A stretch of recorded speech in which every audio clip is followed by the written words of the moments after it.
வன்முறையை கைவிட்டு நாட்டின் வளர்ச்சிக்கு ஒத்துழைக்க வேண்டுமென மாவோயிஸ்டுகளுக்கு பிரதமர் நரேந்திர மோடி அழைப்பு விடுத்துள்ளார்.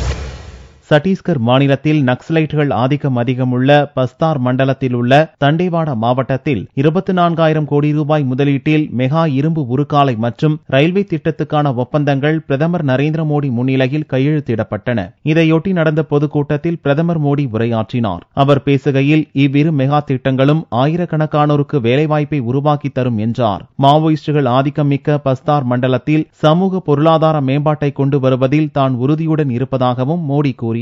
மாவோயிஸ்டுகள் துப்பாக்கிகளை தூக்குவதன் மூலம் நாடு வளர்ச்சி காணாது என்று கூறிய மோடி, தோள்களில் ஏர்கலப்பையை தூக்கினால் மட்டுமே நாட்டின் முன்னேற்றம் சாத்தியமாகும் என்றார். எனவே வன்முறையை மாவோயிஸ்டுகள் கைவிட வேண்டும் என அழைப்பு விடுத்தார். हिंसा का कोई भविष्य नहीं है.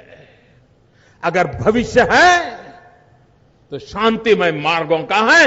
वो आज मैं देख करके 5 நாட்களுக்கு வன்முறையை கைவிட்டு உங்களால் கொல்லப்பட்ட அப்பாவிகளின் குடும்பங்களுடன் நேரத்தை செலவிட்டால் உங்கள் மனசாட்சி உங்களை மீண்டும் வன்முறை பாதையில் செல்ல அனுமதிக்காது என்று உருக்கத்துடன் கூறிய பிரதமர், பஞ்சாபில் பயங்கரவாதம் முடிவுக்கு வந்ததைப் போல சத்தீஸ்கரில் மாவோயிஸ்டுகளின் வன்முறையும் மிக விரைவில் முடிவுக்கு வரும் என்றார். முன்னதாக தண்டேவாடா மாவட்டத்தில் உள்ள ஜவாங் கல்வி நகரில் உள்ள பள்ளிக்கும் சென்றார். அங்கு மாணவ மாணவிகளுடன் கலந்துரையாடிய மோடி அவர்களின் கேள்விகளுக்கும் பதிலளித்தார். தினமும் 18 மணி நேரம் பணியாற்றும் நீங்கள் எப்படி உங்கள் மன அழுத்தத்தை சமாளிக்கிறீர்கள் என்று ஒரு மாணவன் கேட்டபோது, இந்த நாட்டின் 125 கோடி மக்களும் தனது குடும்ப உறுப்பினர்கள் என்று மோடி கூறினார். குடும்ப உறுப்பினர்களுக்காக உழைப்பதில் தனக்கு சோர்வு ஏற்பட்டதில்லை என்றார். மாணவர்கள் லட்சியத்தில் உறுதியாக இருக்க வேண்டும் என்று அறிவுரை கூறிய மோடி, வெற்றி தோல்விகளை மட்டுமே கொண்டு வாழ்க்கையை தீர்மானிக்க கூடாது என்றும் கூறினார்.